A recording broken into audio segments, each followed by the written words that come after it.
Today we are very lucky because we have Dr Sarah Pearson, and I say today we're very lucky because we're in Cairns and she's here with us in Cairns. But I think after listening to all the things that Sarah has done, it blows my mind that one person can achieve all of these things and have such an eclectic career that allows us to benefit from that here in Queensland. We have imported you from England, and we're very, very happy to have you as our Deputy Director General of the Department of State Development, Innovation and Tourism.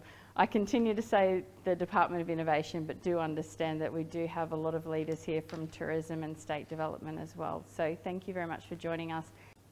So I would like to welcome Dr. Sarah Pearson, but first I'd like to describe a little bit about what's happening this afternoon.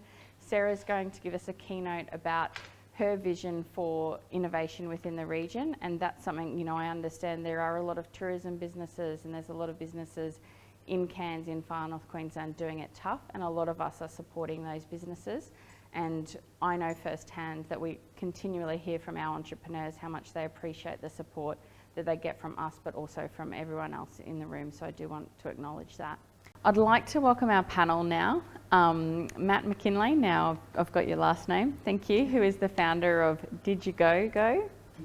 The thing that I find really interesting about Matt is how quickly, once COVID hit, that he could collaborate and develop a whole new product, and we'll get him to have a little bit of a chat about that. If you could come up and have a seat on the panel, that would be wonderful. Thank you. We have Jess Fealey, who wears a number of hats. She's a local contributor in the startup Tablelands. Do you want me to take that from you? I'll pop it. You're okay? Yeah. Thank you. Within startup Tablelands, is also within agriculture and particularly interested in ag tech, and also empowering female leaders within regional Queensland and particularly in our local area. And then we have Dwayne Good, who's the founder of InTravel travel agency. Is that how you would describe that? Corporate travel agency, and particularly passionate about increasing engagement with Indigenous people in tourism, which is underrepresented. So what I'm going to begin with is firstly find our microphone, but if you would be able to just tell us a little bit about your business. So Matt? Thank you. Matt McKinley is my name. We have a piece of technology called Digigo, and I'll tell you a little story. In late February this year, I was on the way to a trade event in Berlin, ITB. Our piece of technology in the previous 18 months had been picked up by some of the largest tour operators in Europe, primarily for traffic into North America. And they were using our system for documentation, and the Northern Hemisphere summer, which is just finishing now, was going to be an enormous piece of business for us. And we were feeling pretty chuffed about the work that we'd done. I was in Singapore airport and I got an email. The email said that ITB, where 16,000 people from across the world, was cancelled. This is 2 days out before the event. The reason for the cancellation was the fact that the health authorities in Berlin couldn't be guaranteed or had no visibility of the incoming people, and they could not justify, the organisers could not justify or demonstrate to the health authorities that those people were coming from a COVID area. At that time, I knew my world had changed. I knew that our world had changed. I continued to do a bit of business in Europe, but I came home and the first gentleman I called was a guy called Dr John Shepherd. I knew he'd led Australia's response to Ebola and that he was an infectious diseases expert. And he told me everything that was going to happen to my industry. Bear in mind, this was early March, and eventually it all did happen. He then said something to me. He said, this is the 4th endemic that I've been through, but this is the first one that technology can play a role in layering over those traditional methods that are used by infectious diseases guys. So quarantine is they use it in the Black Plague. You know, it's nothing new about what's going on here at the moment. So I said to him, John, help us. We've got to get our industry going. What can we do? And within a week, we came up with a consortium where we had a gentleman who formed Australia's first online visa board processing for Home Affairs, and had then from there put together the risk analytics in terms of determining the profile of people coming into Australia and whether they'd get in or not. And then we had some of Australia's leading data scientists come into the consortium. We needed to determine what risk was there. And lastly, we needed a piece of technology that would manage real time. And we had a guy whose technology is used across the globe come in terms of determining real-time, the real-time state of an individual. And it's used by Telstra, and it monitors 4 million users in terms of, your data goes up and down. That's real-time technology telling you where the state is, and then it's going to give you a next best action after that. And of course, my technology was all about managing the itinerary. So we spent a month in March working out what we were going to do, and then we pulled together a team of 26, and we're now building out a complete end-to-end platform that will manage the risk profile of a traveller before they even leave home, all the way till they get home. And the main focus that we have, there's various focuses we have, but the main focus we have is, at the moment, they're just allowing COVID to come into Australia and they put them into quarantine. So Victoria was a result of not keeping the risk offshore. And so our whole process have the layers and flags at work offshore before people get in. Anyway, I could go into a lot of detail here. It's not the point of what we're doing. But the point is that the world's changed. And that innovation now has to deal with a layer of control mechanisms that go through it. And that layer of innovation is dealing with a COVID virus, which is a bit like a psychopath. It will do what it can do to take it down. And we're having to deal with levels and control that will manage that all the way through. Of course, we've been fortunate enough also to have some wonderful conversation with government, with industry, etc. And right at the moment, we're raising money. One thing I should say is, when I got back to Cairns, all my customers across the world said, we're shutting down, we're out. And so I had 12 staff, and I've been through this before. I've been through September 11th. I told them the truth. I said, we're not going to make it out of this. You need to go and find new jobs. You need to do this. So I was very clear and direct with them. And it wasn't until 3 or 4 weeks later that job came along. But from a regional point of view, I just wanted to demonstrate, I lost 2 people that I brought to the region who were a fundamental part of our business, and they were high network people for a value to our business. So being in regional areas, that loss of talent is something we've got to do. Just let me come back to this. So we're now raising money. We're raising $2 million, and we're doing this through a crowdfunding process, an equity crowdfunding process called On Market.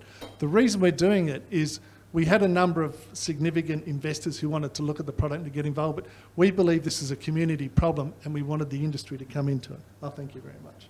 Am I that bad, am I? Having a bit of a cough there. That's because I've been talking too much for the last 6 months. So we're raising money, but we are going to be here in Cairns, and we will be looking for 6 new, highly talented tech people to come here into Cairns to build out the rest of this product. This is a tourism town. This is a massively impacted area, and we want to be part of the solution. You've been a veteran of having a startup go to scale up. I remember meeting you this time last year and being amazed at Did You Go without the extra go. And now going into goPassport, what are some of the barriers and enablers that used to be here, and that how are they going to have to change in a COVID world? I think that's a really good question. Firstly, I think we've benefited from the innovation very early on that the state put in place. We were part of the first Ignite. This was for DigiGo, and the BDF is an investor in DigiGo. And as a shareholder, that was one of the drivers of not sitting down and doing nothing, is the fact we had shareholders who believed in us, and we wanted to create that process. But all the way along, I think when change comes, it's a mindset. It's you're going to be part of the change, or you're going to wait for someone else to do the change. We've had 3 businesses over the years. Our very first business, Coolavu, which is another nice name, it supported the industry back in just late 2000, where tour operators had to create a website and a brochure. Prior to that, they only had to do a brochure, and all of a sudden they had to do 2. That was really tough at the time because technology wasn't great. If you want to start, so we created the technology and we solved that, and that business still goes today. Then DigiGo was a time that, we saw a massive takeover of the industry of, the bookings.com and Expedia, this commoditisation And tour operators and travel agents were having a hard time competing against the way that these guys were stealing holes in itineraries. So we supported them to be able to create the most magnificent, beautiful itineraries so they could justifiably charge their customers $20,000. That came from that. And of course, goPassport is now travel stop. This is the most catastrophic thing I've ever seen and the most damaging thing I've seen, and there's no rule book. No one knew what to do. Governments, everyone was waiting for... So it was a huge opportunity to rethink about how we could build that out again. But I made the decision on that day that we were going to be part of the change. We weren't going to wait for government. We weren't going to wait for anyone. We wanted to... And out of that, serendipitously out of that decision, things came. Awesome. So, yeah. Thank you. I think, Sarah, what the Queensland Government have done in innovation is really positive.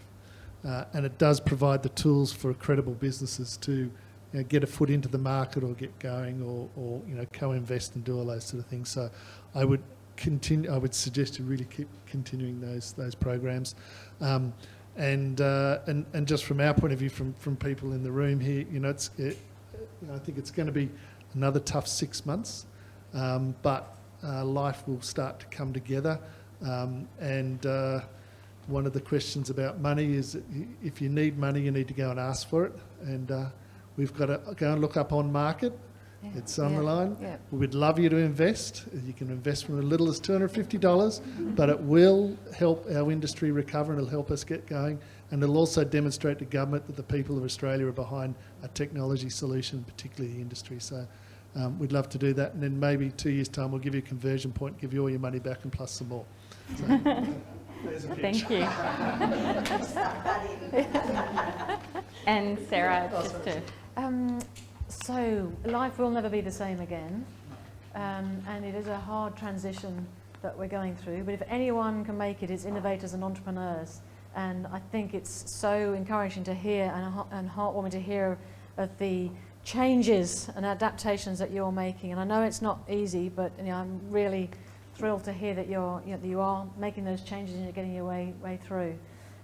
We haven't talked about social innovation, and I think that's something that we are going to need, because, as I say, life will never be the same again, and there will be some, and I'm sure you're seeing them, some social challenges that come out of this, and government won't have money either. So how are we going to address these social challenges? So I think we're going to need new ways of innovating to address social challenges. And to your point about the money, bonds. Maybe there's social impact bonds will come into play in that. We need to be creative about how we support that sort of work. But anyway, I want to try and leave you on a positive in that, as I say, if anyone can get through it, we can as innovators and entrepreneurs. We've got some incredible assets in Australia and in Queensland, and an incredible part of the world to be in. Thank goodness we are here, because at least we are safe. And I'd love to echo your words of let's look after one another, and whatever we do, let's do it together. And if there are things that we can be doing to help you do it together, then please reach out, and we'll do what we can to help, as well as lobbying and doing whatever else it is that we need to be a voice for you. Thank you.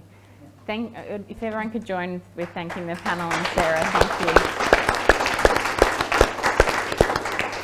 you. So that does bring us to a close of today's event. A quick shout out to the programs that we run with myself and with Kate here. We've got 2 programs, YEP Entrepreneurship Facilitators, which is targeted at helping job seekers and people who are unemployed grow their businesses. And we have just been awarded incubator support initiative funding from the federal government to start a incubator in February to help tech businesses, and started our tech mentoring this week. So if you are interested in either of those programs, please feel free to reach out to Kate or myself. But thank you so much for everyone for coming today, everyone online as well. Thank you for coming today, but also for, again, the contribution that you are doing to help innovation and entrepreneurship in our region, because we continue to hear from people in saying how much help that they get from different people, and sometimes I think people don't hear that themselves. So thank you again for all the help that you are contributing to our region. And thank you, Sarah, and thank you, Carmel, and thank you to our panel for presentations today. Thank you, Tara. Thank you.